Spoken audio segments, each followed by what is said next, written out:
संचित देहासी दंडन तुकोपर्यंत गोडाभंग आहे. तुझं नारायणा बोल नाही, कारण पेरू कडू जिरे मागू अमृत फळे. अर्क वृक्षा केळी कशी येते, बांधानं बाभळची झाडं लावल्यात. मनाचं ऐकून कशी झाड लावली, बाभळची झाडं लावली. हो, आणि वर्षानं काकलं पाठीमारे निघाले कुठं कलमी आंब तोडायला. हे जवाला मिळतील का? काय मिळणार, पेरलेच तेच उगवणार ना. मनाच्या माध्यमाने जे पेरले तेच मिळणार आहे. पापाचे संचित देहाची दंडन तुझं नारायणा बोल नाही. जसा फटका बसला चपलीचा, लक्षात आलं का? देवा असं कसं केलंस? तसं दैनंदिन जीवनामध्ये मनाच ऐकून आम्ही कर्म करतो, चुकीचं कर्म करतो, त्याचं प्रायश्चित्त दंड रूपाने या देहाला मिळतो. मग आम्ही देवाला दोष देतो. देवाला आमचं बघावलं नाही म्हणून आमचं वाटोळं केलं. देव म्हटल्यावर जमते का बघ. देवानं कर्म करायला सांगितलं. तू का म्हणे देवावरी का रुसावे, मनाचे पुसावे काय केले. देवाला दोष देण्यात अर्थ नाही. तो पापालाही कारण नाही, पुण्यालाही कारण नाही, सुखालाही कारण नाही, दुःखालाही कारण नाही. ज्ञानेश्वरीमध्ये तेच सांगितले, अर्जुना मी सुखा दुखा वेगळा, पापा पुण्या निराळा, परी दंड मज वेगळा कोण करी. भूमिका समजून घ्या. एवढं जर सगळं मनापासून होत असेल तर मग काय पर्याय आहे का नाही महाराज? यासाठी तर परमार्थ आहे. मनाला हो नियंत्रणात आणण्याचे, मनाला टाकता येत नाही, मनाला मारता येत नाही, मनाचं मन पण हो संपवता येत. लक्षात ठेवा. हो पर्याय काय? हे बघा, दुःख देह भोगत असतो का मनाच ऐकतो. मनो मार्गे गेला आणि तो तेथेची, म्हणजे मनाच्या मागे जातो आणि तो दुःख भोगतो. भूमिका समजून घ्या. मग काय करायला पाहिजे? याला पर्याय कबीर दासाने इतकं सुंदर दिलेला आहे, इतकं सुंदर पर्याय आहे. करणे करे क्यूचे कमान तो कहा जाएगा तीर. धनुष्याची जर दोरी जर ओढली तर बाण कुठं जाणार आहे? मनाला काय जायचं तिकडं जाऊ दे, कुठं जायचं तिकडं जाऊ दे. मन एका जागेवरती स्थिर राहतच नाही. एवढंच नव्हे, विष्टेत पडलेला रुपया सुद्धा मन उचलायला होत. माझं बोलणं कळते का? लोभांध मनाचं हे लक्षण आहे. कामांध मन, त्याला एसटी स्टँड कळत नाही, बाजार कळत नाही, चौक कळत नाही, घर कळत नाही, दार कळत नाही, गाव कळत नाही, कुणीच कळत नाही. लक्षात आलं का? कामातुरान भयन लज्जम. का मन कामांध झाले, मन क्रोधांध झाल्यामुळे त्याच्यातून खून होतो. लक्षात ठेवा. मग करायचंय काय? मन जेव्हा कामांध होतं, क्रोधांध होतं, लोभांध होतं, त्याला मनाला एकच उपदेश करायचा, तुला कुठं जायचं तिकडे जा बाबा, पण आपण काय येणार नाही. मन जाता है तो जाने दे, मत जाने दे शरीर नहीं खिचे कमान तो कहा जाएगा तीर. अर्थ कळला का? मनाचा अवगुण ज्ञानोबा माऊलींना सुद्धा लक्षात आलं. लक्षात आलं. पण संतांचे एक वैशिष्ट्य सांगतो तुम्हाला. प्रत्येक संतांनी मनावर युद्ध केलं नाही, मनावर भांडण केलं नाही. प्रत्येक संत हे मनाशी सलगी करूनच मोठे झालेत. मनाला जर विरोध करायला गेलो तर जसं कोडगपूर, लापाटपूर, खोडसाळपूर, त्याला जर मारायला गेलं तर जास्तच कोडगं होतं. ते जर ते डोक्यावर फिरवलं ना, किती गोडायचं रे, क्या बात आहे, वा वा वा, हे तूच करू शकतोस, हे तूच करू शकतोस, इतका तू गोड आहेस, इतका तू चाड आहेस. ते पोरगं बघा बरोबर काम ऐकतं, पण फटकं दिलं की ते ऐकत नाही. संतांनी मनाला जाणलं, लक्षात आणलं आणि त्याला समजावून सांगितलं. मना तुझा अवगुण आहे रे. काय तुझा अवगुण आहे? या विषयावरनं त्या विषयावर, त्या विषयावरनं त्या विषयावर, त्या विषयावरनं त्या विषयावर. हे तुझं अवगुण आहे, थोडं अवगुण दूर कर. याच प्रसंगावर ज्ञानोबा माऊलींचं इतका सुंदर मनाला मनोभूत करणारा अभंग आहे, इतका सुंदर आहे. मनाचा अवगुण मी त्या अभंगात सांगितले. आणि उपमा देताना त्याला त्या मनाला भ्रमराची उपमा दिली. कशाची उपमा दिली? ऋण झुणू ऋण झुणू रे भ्रमरा, सांडे तू अवगुण रे भ्रमरा. ऋण झुणू ऋण झुणू रे भ्रमरा, सांडे तू अवगुण रे भ्रमरा.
ज्ञानोबा माऊलींचा अभंग आहे.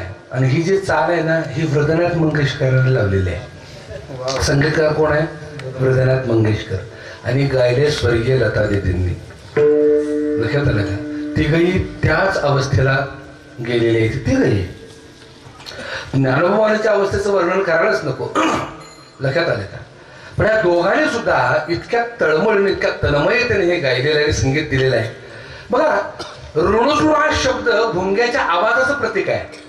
आजच्या अभंगातला जो शब्द आहे ना, हो, भुंग्याचा आवाज कसा असतो?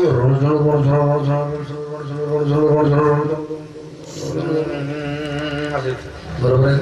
तो ऋणझुण हा शब्द वापरलेला आहे. त्याच्या पुढची गोष्ट सांगतो. माऊलीने भुंग्याच्या आवाजासाठी ऋणझुण हा शब्द वापरला. पण हे संगीत देत असताना दोन चरणाच्या मधला जो म्युझिक पीस आहे तो देत असताना हृदयनाथ मंगेशकरांनी त्या बासरी वादकाला भुंग्याचा आवाज काढायला सांगितलाय.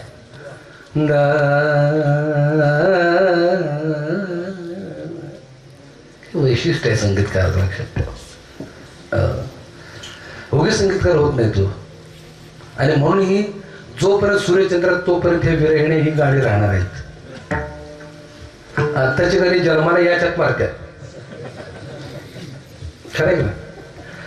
ऋणू झुणू रे भ्रमरा, सांडी तू अवगुणू. काय अवगुण आहे तुझं? या फुलावरनं त्या फुलावर, त्या फुलावरनं त्या फुलावर, त्या अवगुण टाक. मग काय कर? तुला पाहिजेच ना, फुलातला मकरंद तुला पाहिजे, फुलातला सुगंध तुला पाहिजे. मग काम कर ना. चरण कमल धनु रे भ्रमरा, भोगी तू निश्चणू रे भ्रमरा. काय गोड उपमा दिली. तुला भोगच भोगायचा आहे, तुला आस्वादच घ्यायचा आहे, तर माझ्या पांडुरंगाच्या चरण कमळ दळातला आस्वाद घे, तू आनंद बघ. प्रत्येक संतांनी अशा पद्धतीने मनोभूत केला. एवढंच नव्हे, समर्थ रामदास स्वामींनी तर 200 श्लोक लिहिलेत. त्याला काय म्हणतात? मनाचे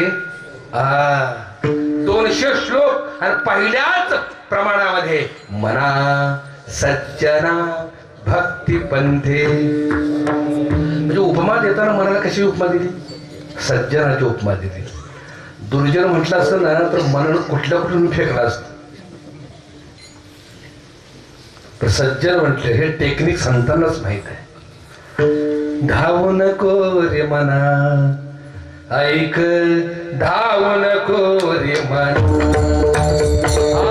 धावू नको रे मना ऐक, धावू नको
लागेल पुन्हा. काय उपदेश केलाय बघा.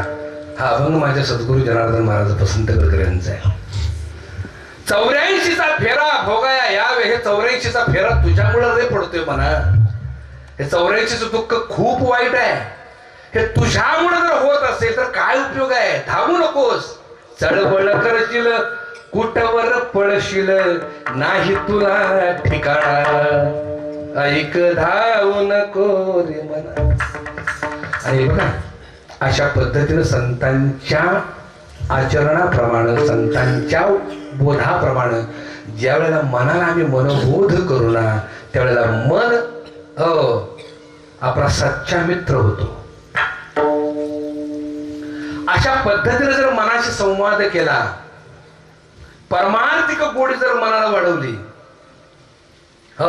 पाठीवर हात फिरवून जर त्याला उपदेश केला तर मनासारखा मार्गदर्शक जगात दुसरा कोणी नाही. कारण आपल्या बरोबर 24 तास 12 महिने श्वास घेतल्यापासून अखेरच्या श्वासापर्यंत जो कोण साथ करतो ते मन आहे. म्हणून मन करारे प्रसन्न सर्व सिद्धीचे कारण.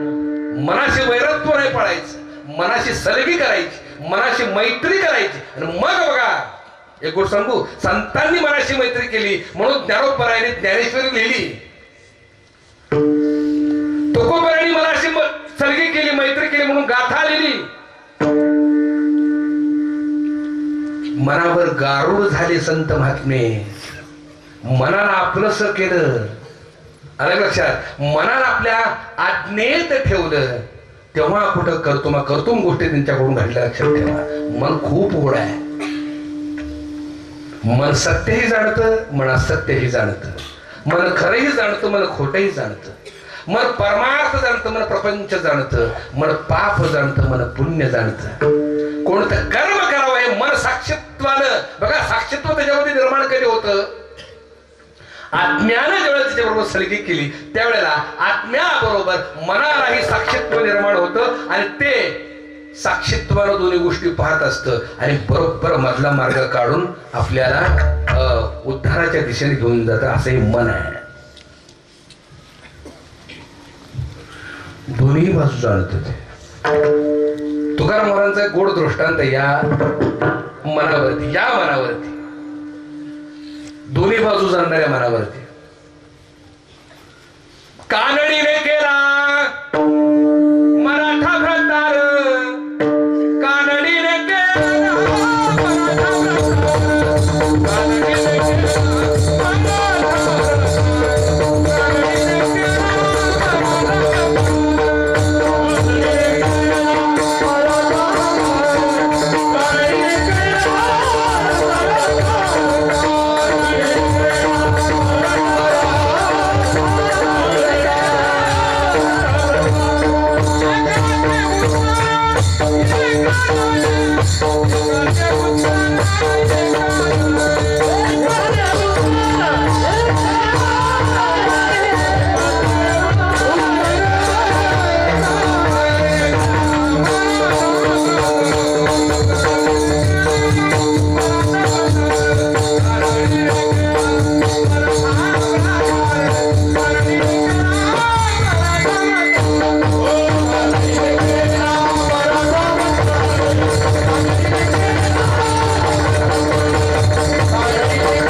मराठा भ्रतार एकाचे उत्तर एकाने. खूप गोड दृष्टांत आहे. लेस बोर झाल्या म्हणून थोडासा विनोदाकडे येतो. तो विनोद आहे तो सात्विक आहे. एका कन्नड मुलीनं मराठ्या मुलावर लग्न केलं. हे लग्न होतं पूर्वीच, 30-40 वर्षापूर्वीचं लग्न सांगतोय मी, आत्ताचं सांगत नाही. लक्षात आलं का? का पूर्वी अशी प्रथा होती, लग्न झाल्या मुलीला त्या लग्न मंडपात माहेरच घेऊन जायचे डायरेक्ट. 6 महिन्यानंच नांदायला पाठवायची. ही प्रथा होती पूर्वी. तिकडे होती की नाही मला माहिती, पण होती पूर्वी प्रथा. लग्न झालं, अक्षरा पडल्या की मुलीला आईबाप घेऊन जायचे, 6 महिन्यानं नांदायला पाठवायचे. म्हणून म्हणलं 40-50 वर्षापूर्वीचं एक लग्न आहे, आत्ताच नाही. आता लग्नाच्या आधीच प्री वेडिंग काय प्रकार निघाला माहित आहे? प्री वेडिंग लग्नाच्या आधीच फोटोग्राफर सांगतो हिथं पप्पी घे, फोटोग्राफर सांगतो खांद्यावर डोकं ठेव, फोटोग्राफर सांगतो मांडीवर डोकं ठेव. जसा फोटोग्राफर सांगतो ही बियाकली 2 जण तशी वागत असते. चुकून फोटोग्राफर सांगेल तसा संसार करण्यात म्हणजे बरं सगळं अवघडून बसलं. तो प्रांत आपला नाही. आम्ही काय समाज प्रबोधन करणार, पण जे पटत नाही ते सांगतो, उपयोग नाही. असो, या दोघांचं लग्न झालंच.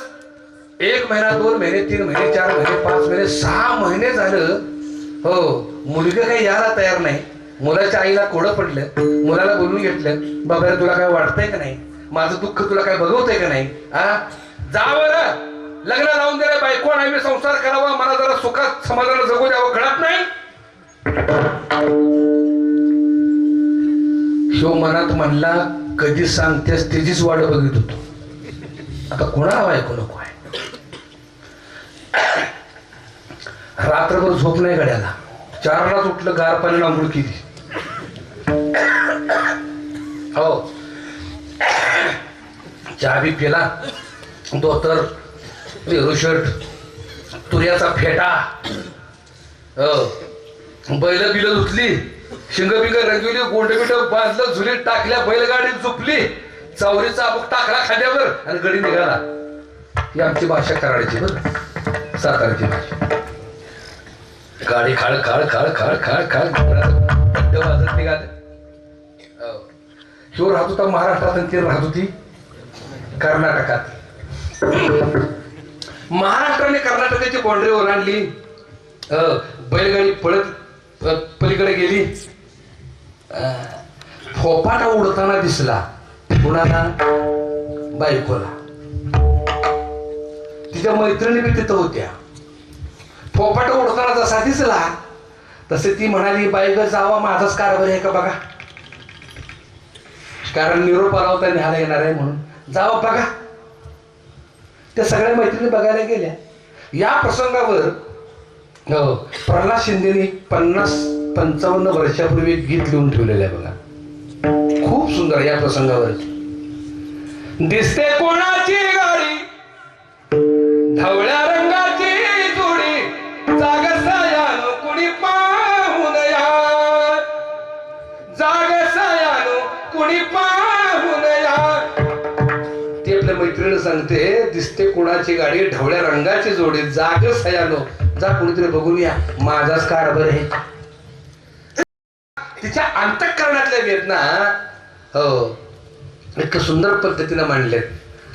गाडी पाहून होतो जीवाचा कालवा, असले राया तर मला पदरान पालवा, सांगा ही गाडी तुम्ही हळूहळू चालवा, गाथा या सासुरवाडी मुक्याची वाण थोडी, जाग सयानो कुणी पाहून या. किती गोड आहे. मैत्रिणी गेल्या. फोपाटा जरा शांत झाला आणि फोपाटा जसा खाली आला तसा कारभारी दिसला. अगो बाय, आपल्या चिंकीचाच कारभारी आहे.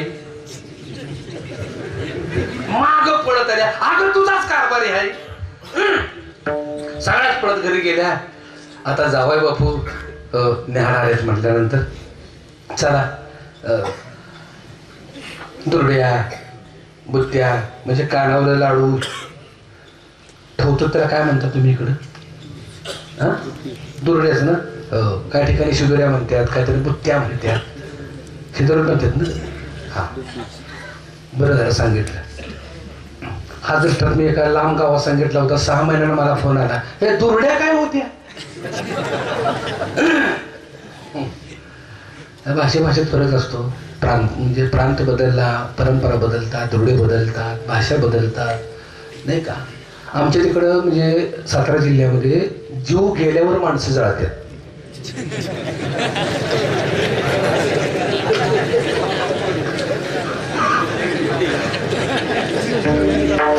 काय त्यांना कळलंच नाही. जीव गेला म्हणजे काय असं.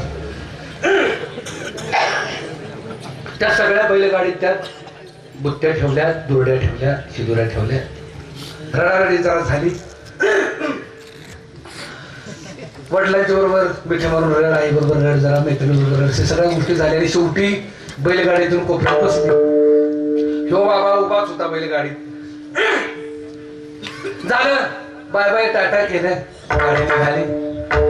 खाळ खाळ खाळ खाळ खाळ खाळ. गाडीत किती जण? गाड्यात किती जण? दोघच. दोघांची बी मनात प्रेमाचं लाडू फुटतात. का? अक्षर पडल्यावर पहिल्यांदा भेटले ती. दोघांची मनात प्रेमाचं लाडू फुटायला लागले. आधी कोण बोलते, आधी कोण बोलते, आधी कोण बोलते, आधी कोण बोलते, कोणच बोलायला तयार नाही. शेवटी काय करायचं जातीला काय धीर धरवत. तो म्हणला काहीतरी बोललं पाहिजे, मोकळं कसं जायचं म्हणून जरा खाकारा. जसा खाकारा तसा सावरून बघते. अगो बाया बोलते वाटतं काय. आता विषय काय काढायचा? बरं होता कर्नाटकात. कर्नाटकात त्याला काहीच माहित नाही. एक गाव लागलं. त्याला आपलं विचारलं, दुकडं काय सांगू का? महत्वाचं दुकडं. तिला येत नव्हतं मराठी, ह्याला येत नव्हतं कानडी. हे मेन दुकडं होतं. एक गाव आलं. त्याने विचारलं, होय का ह्या गावाचं नाव काय? तिला काही कळलं नाही मराठी. ते कानडीत म्हटली, ये नांती रे. काय म्हणताय हो? ह्यो गडी खुश. बायको बोलली, बाबा ह्या गावाचं नाव काय? ये नांती. ती प्रेमाला म्हटली, काय म्हणताय हो? ये नांती. ह्याला वाटलं ये नांती ह्या गावाचं नाव आहे. जाऊ द्या. ह्यो गडी खुश. खाळ खाळ खाळ खाळ खाळ. ह्याला जरा ताकद आली. दुसऱ्या गाव आलं. होय का ह्या गावाचं नाव काय? तिला काय कळलं नाही. परत ती कानडीत म्हटली, ये नांती रे. काय म्हणताय हो? हे जरा मुस्कळत पडलं. आलं का म्हटलं, 2 गावाचं नाव या कसं अवघड आहे. पुन्हा लक्षात आलं, ती धाकली आणती ही थोरली आणती. जमलं जमलं जमलं जमलं. गडी खुश. आपल्याकडे असतं का नाही? खुर्द बुद्रुक तसंच आहे. धाकली आणती थोरली आणती. गडी खुश. तिसरं गाव आलं. ह्या गावाचं नाव काय? तिला काय कळलं नाही. परत ती कानडीत म्हटली, ये नांती रे. ह्याचं डोकंच फिरलं. लगा म्हणलं, असं कुठं असतं? 3 गावाचं नाव एकच, ये नांती. अजून घरी पोचायचं तर मस्करी करायला. हा, घरी गेल्यावर डोकं बसल. माझी मस्करी खपणार नाही आपल्याला. बिघाडला गडी. अजून घरी पोचून माझी मस्करी करते. ओळख बी नाही साधी. 3 गावातून एकच सांगत्या, हे नांती. हिला जाऊ तूच म्हटलं. आता त्यानं आणला होता चौरी चाबूक. चौरी चाबूक म्हणजे कळलं का? 4 बैलांना ऑपरेट करणारा जो चाबूक असतो कोणा, त्याला आमच्याकडे चौरी चाबूक म्हणतात. असोड लांबडा चाबूक आणला होता. माझी मस्कर माझी थट्टा करत्या. फेकला जोराकडे चाबूक. फाटकन जसा पाठीत चाबूक घातला. फटका बस. या कवडी ती रे. का म्हणून मारताय हो? या कवडते म्हणजे का म्हणून मारताय हो? हे कसं करता? आधीच जर सांगितलं असतं ह्या गावात या खोडते आहे, मारलं असतं का? एकाचे उत्तर विचार लागला अव्वा येण वाढल्या अव्वा रणगंडा रण भाळ म्हणताना अप्पा ए मला कानडी येतं बरं का नाहीतर तुम्ही म्हणाला महाराज ठोका आम्हाला काही कळत नाही कोणाला येते कानडी येते का कोणाला मला खरंच कानडी येतं ननके एल्ला मात बरते याला घेतली होती ती या वरती कन्नड मात बरोबर येत नाही कोणाला ओके असू द्या ही रडत होती ही कानडीच रडत होती आणि बरोबर कर्नाटक आणि महाराष्ट्राची बाउंड्री आली आणि त्या बाउंड्रीवरती दुभाषिक बसला होता की ज्याला कानडी येत होता आणि मराठी ही रडत होती कानडीत बैलगाडी थांबली तिथं तो तिथं गेला हो आणि कानडीत विचारायला लागला ये ना तंगी ये नाही तू बहिणी काय झालं या काळात का रडतेस ती म्हणली अण्णा ननगंडा रणग भाळ होडीताना माझा नवरा मला लय मारतोय तो म्हटलं या खोडीताना का मारतोय ते म्हटले नरग होत नाही मला माहित नाही का मारतोय ह्या दोघांचं संभाषण चाललंय ती गाडीत उभं होतं का नाही बैलगाडीत काय चाललंय तुमचं उंडो गुंडो मला विकडू द्या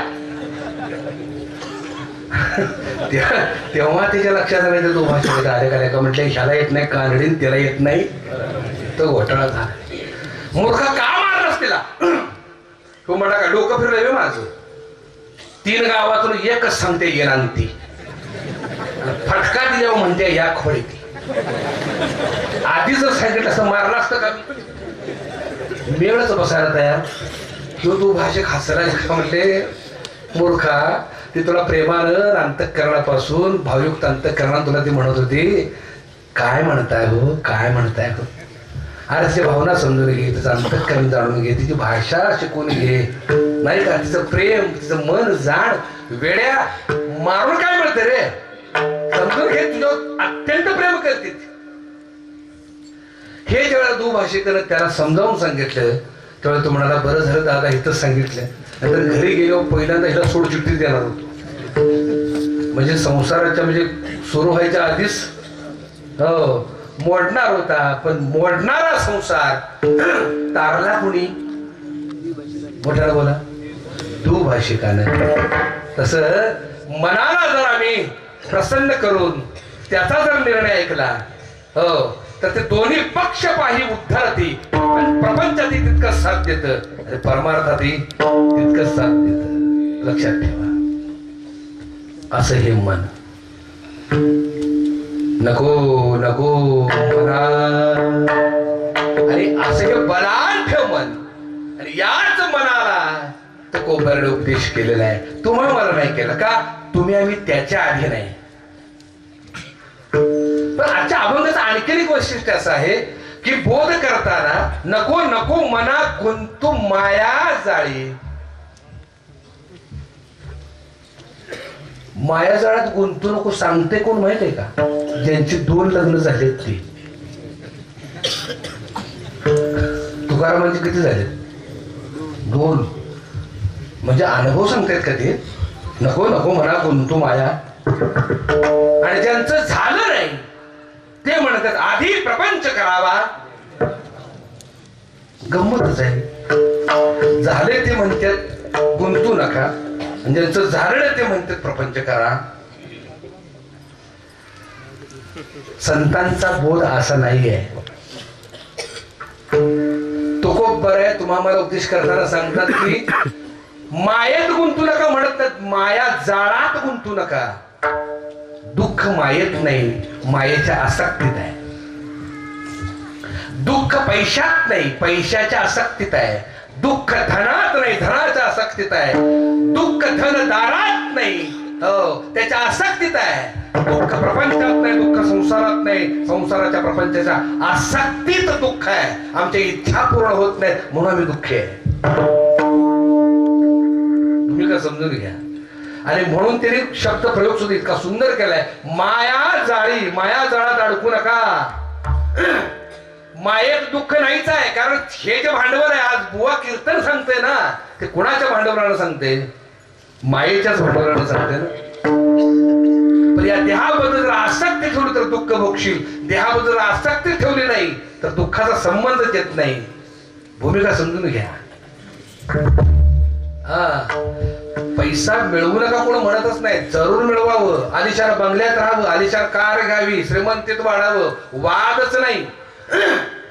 श्रीमंतीत राहण्याला कोण पाप म्हणत नाही, हो, श्रीमंतीत राहण्याला कोण दुःख म्हणत नाही, पण श्रीमंतीची आसक्ती जी आहे त्या आसक्तीत राहण्यात दुःख आहे. मोठे मोठे श्रीमंत लोक होऊन गेलो. स्टीव्ह जॉब्स सारखा हो एवढा श्रीमंत माणूस, इंडियन करन्सी 1 कोटी रुपये प्रत्येक मिनिटाला त्याच्या खात्यावर पडायचे. ऍपल कंपनीचा जो मालक आहे ना, जगातनं पैसे जायचे, लक्षात आलं का, त्याच्या खात्यावरती पडायचे, ते मिनिटाला 1 कोटी रुपये, एवढा श्रीमंत होता. पण तो अनासक्त होता, आसक्त नव्हता. तो सगळं दान करून गेला. कारण एक महत्वाची गोष्ट सांगतो आणि थोडस कान दूर आहे का, हो, आसक्त कोण असतं माहितीये का, ज्याच्याजवळ नाही, ज्याच्याजवळ पैसा नाही, तो जास्त आसक्त आहे. अनासक्त कोण आहे माहितीये का, जे श्रीमंत आहेत, ज्याला पैशाची किंमत कळालेली आहे, ते अनासक्त आहेत. स्टीव्ह जॉबच्या अनासक्तता सांगतो. काय झालं, थांबवायचं काय करतो. वयाच्या 60व्या वर्षी स्टीव्ह जॉबला कॅन्सर झाला. डॉक्टरने सांगितलं तुम्ही 15 दिवसात जाणार आहात जग सोडून. तेव्हा स्टीव्ह जॉबनी हो कंपाऊंडर कडून वही आणि पेन मागवला आणि सुंदर असे 4 ओळ्या दिल्या. इतकं सुंदर ओळ्या दिल्यात बरं का.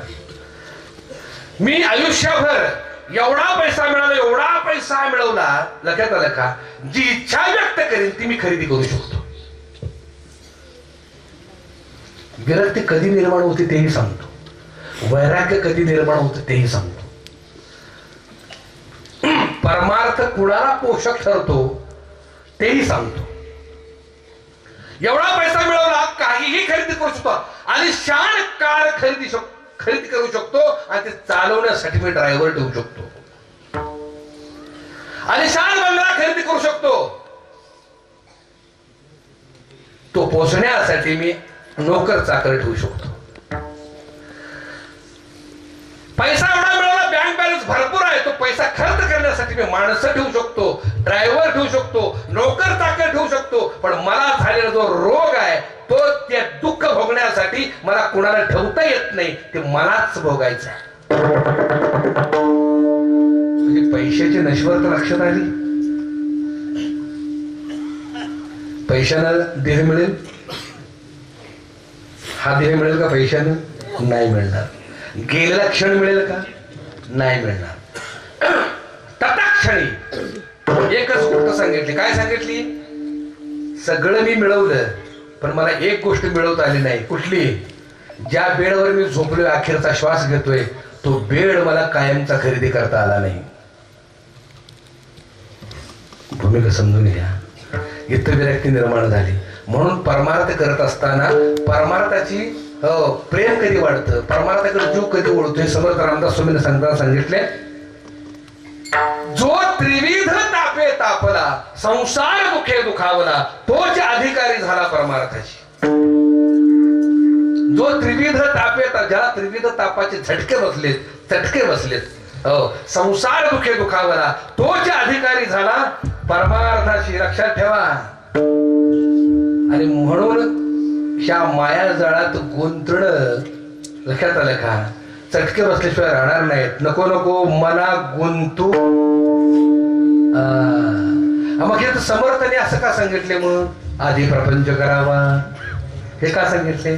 त्याचे पाठिंबाचं कारण सांगतो. ज्याचा प्रपंच नेटका, ज्याचा प्रपंच उन्नत, त्याच्याच हातून परमार्थ घडतो. आमचा प्रपंच नेटका का असावा? जेणेकरून तो परमार्थाला आडवा येऊ नये. भूमिका समजून घ्या. आमच्या बायकोनं म्हटलं पाहिजे, आमच्या मुलांनी म्हटलं पाहिजे, कारभारी बाबा तुम्ही निश्चिंत पंढरीची वारी करा, काही काळजी करू नका, आम्ही घर सांभाळतो. हे बोर कधी बाहेर पडतील? ज्यावेळेला आम्ही कर्तव्यनिष्ठ राहून त्या लेकरा बाळांचं पत्नीचं काही कमी पडून देत नाही. अशा वेळेला त्यांच्या मुखातनं बाहेर येईल. बायका पूर्व भिका लागले तर ह्यांना खांद्याला पत्ता घेतला वाऱ्या करतोय. उपयोग आहे का?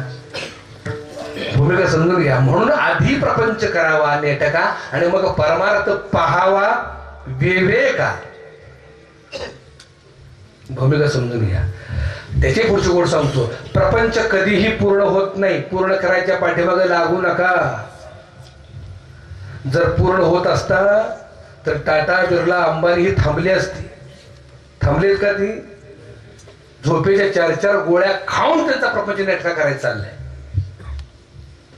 तो कधीही पूर्ण होत नाही. पूर्ण होतो तो परमार्थ. भूमिका समजून घ्या. आणि म्हणून परमार्थ योग्य दिशेने जावा असं वाटत असेल तर प्रपंच हा नेटका करावा. तो प्रपंचासाठी प्रेमाची अत्यंत गरज आहे. आम्ही परमार्थ काय करतो माहितीये का? प्रपंच नेटका करण्यासाठी. तर उलट आहे. प्रपंच नेटका करावा परमार्थ साधण्यासाठी. माझ्याकडे येतात म्हणले दादा माळ घालायचे. मी म्हणतो तर डायरेक्ट का माळ घालायचे? काय नाही म्हटले. लई प्रयोग केलं. दारू काय सुटना. म्हटलं माळ घालावी. आता माळेला दारू सुटणार आहे. मन ज्याच्या ताब्यात नाही सुटणार आहे का? दादा बायको लय कशाक मिळाली. आमच्या घरात म्हणले खड्याला गड्याला गाठ नाही. मी म्हटलं का? काय म्हटले लय खराब बायको मिळाली. म्हटले तोंडाळ आहे. सारखी बडबडती, सारखी शिवे देते, सारखी भांडती. म्हटलं अरे वेड्या संसार म्हणजे 2 चाक आहेत. तुझ्याकडे काहीतरी कमी पडत असेल, चुकत असेल, प्रेम कमी पडत असेल. नाही हो म्हणले पाहिजे ते देतो पण भांडते म्हणते. तसं नाही राजा. हो ते काय कापड आहे शर्ट अंगात बसायला बदलून द्या नाही का? जे स्वीकारलंय ते स्वीकारलंय. बदलता येत. प्रेमानं वागायचं रे, आनंदाने वागायचं. दिसायला कशी काशी ना म्हण काय कारभार नाही. काय आज दीपिका पदुकोण पेक्षा भारी दिसतेस गो. नाद एकदा फुकट बघा. फुकट जाईल पैसे देऊन म्हणायचंय का? पैसे देऊन कौतुक करायचंय का? फुकटच तुम्ही शब्द वापरायला काय प्रॉब्लेम आहे? बघा दुसऱ्या दिवशी भांडण लागलं तर विचारा. न मागता तांब्या भरून पाणी. जेवण कशी का करेना म्हण एकदा. कारभारने काय को तुझ्या हाताला चव आहे. क्या बात आहे. इथे गोड म्हणजे जिभेवर अजून चव रेंगाळते. म्हण फुकट तुला काय प्रॉब्लेम आहे असं म्हणताय. मग अरे कौतुक देवाला बी कौतुक आवडतं. ती तर तुझी बायको आहे. आवडतं कौतुक. ह्यानं टेक्निक महाराजाचं ऐकलं. गिळायच्या वेळे घरी गेला. कधी गेला? गिळायच्या वेळेलाच गेला. ती वाटच बघू तिथे आलं की मी तर खादीला कारण ठरलेला भार ह्याला लावला चुलीला. आमची कराडची भाषा. ते मी म्हणला महाराजांनी सांगितले स्मित हास्य द्यायचं, कौतुक करायचं, वाईट वंगाळ काय बोलायचं. तू बसला तो डायरेक्ट पाटावरच, जेवायच्या पाटावरच बसला. रागानं बायकोनं भाकरी मोठली भाजी वाटली खा म्हणत या. हे ना आपलं स्मित हास्य करत भाकरीचा एक तुकडा मोडला, भाजी घेतली, तोंडात टाकली. आहा हा हा कारभारने भाजी झाली आज, क्या बात आहे. आता कौतुक केलं ना बायकोच. बायकोला कौतुक वाटायला पाहिजे. ती उठली, तिने घेतलं लाटणं आणि जी फोडायला सुरुवात केली नवऱ्याला, राप राप राप मारायला. तो म्हटला अगं का मारतेस, पण तुझं कौतुक केलं मी, का मारतेस. मुडद्या दररोज भाजी करते तेव्हा नावं ठेवतेस आणि आज शेजारने दिलेल्या भाजीला चांगलं म्हणतेस. बाई दूध दूध उठला, दृष्टांत तिथं संपलेला नाही. तो म्हटला का महाराजाचा बी काही पर्याय नाही. अवघड झालं. ही पिढा ज्याच्याकडनं आणल्या त्यालाच फोन लावा म्हणून सासऱ्याला फोन लावला. मामाजी असं कुठं असतं का? काय झालं? अहो म्हणे कसली पोरगी दिल्या म्हणले मारते राहू शिव्या देते मीच भेटलो का तुम्हाला? सासऱ्याचा तिकडनं जावाय बापू जे फळ तुम्हाला दिले त्याचं अख्खं झाड मी घरात सांभाळतोय. घ्या थोडं मारून ज्या जावयाच्या वतात त्या सासऱ्याच्या देतात. किशोर महाराज बरोबर तिचा अनुभव लयच मोठा म्हणून कधी प्रपंच पूर्ण होतो तो परमार्थ. आलं लक्षात? जो पूर्ण होत नाही त्याच्या पाठीमागे लागायची गरजच नाही. लक्षात ठेवा. नको नको मना गुंतू माया जाळी काळाला जवळी ग्रासा वया विडोबार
आतापर्यंत इतकं शांत थांबला. लक्षात आलं का? असो नको नको मना गुंतू माया जाळी काळाला जवळी ग्रासावया काळा जेवणी पुढे बा जेव्हा सोडविना तेव्हा माया बाप सोडविना बंधू पाठीची बहिण शेजेची काव्यना दूर राहे सोडविना राजा देशीचा चौधरी आणि कसोयरी तुका म्हणे तुला सोडविना कोणी एका चक्र पाणी वाचोनिया काळाची एवढी पुढे बा जेव्हा सोडविना तेव्हा माझे बाप फास्ट म्हणा बाहेर नको आहे ना. झालेली जेव्हा तुम्हासारख्या थोर संत माई बापांच्या चरणी अर्पण करतो. माझे सर्व साथीदार बांधवांच्या चरणी अर्पण करतो. मला या ठिकाणी पाचारण केलं. तुम्हासारख्या थोर संत माई बापांचं दर्शन घडवून दिलं. सेवा करण्याची संधी उपलब्ध करून दिली. सर्व मैनागिरी महाराज समितीच्या सर्व कार्यकर्त्यांची मी ऋण व्यक्त करतो. सर्वांच्या चरणी मी नतमस्तक होतो. पुन्हा वारंवार अशीच सेवा करण्याची संधी उपलब्ध करून द्यावी. खूप आनंद झाला मला आज. खूप आनंद झाला. लक्षात आलं का? यासाठी मी पुन्हा एकदा ऋण व्यक्त करतो. शेवटी पांडुरंगाची चरणी सेवा अर्पण करतो. सेवेला पूर्ण विराम देतो. विठ्ठल